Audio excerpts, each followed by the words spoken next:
বিএনপির সন্ত্রাসীরা আর কোন মা বোনদের উপর যদি তোরা হামলা করোস, আমরা সারা দেশের 18 কোটি জনতাকে নিয়ে প্রতিরোধ গড়ে তুলবো, আর ছাড় দেওয়া হবে না। 1.5 বছর পরে তাদের একজন নেতা এসেছে।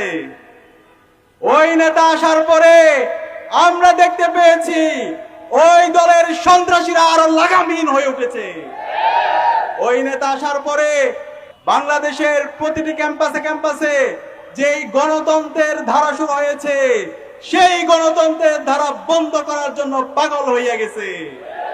আমরা দেখতে পেয়েছি শাহজালাল বিজ্ঞান ও প্রযুক্তি বিশ্ববিদ্যালয়ের যে নির্বাচন, সেই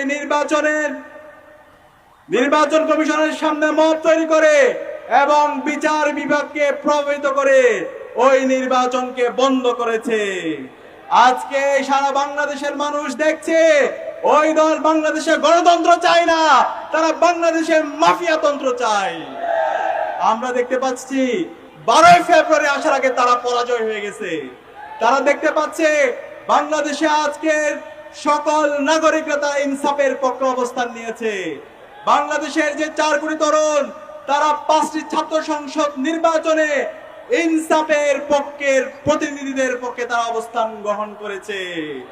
এবং আসন্ন যে নির্বাচন, 12 ফেব্রুয়ারি যে নির্বাচন, সেই নির্বাচনে ইনসাফের পক্ষের প্রতিনিধিদেরকে বিজয়ী করার জন্য তারা মুখিয়ে আছে। এই বিজয় দেখে তারা পাগল হইয়া গেছে। আজকে তারা কাপুরুষের মতো সারা দেশে আমার মা বোনদের উপর হামলা করছে।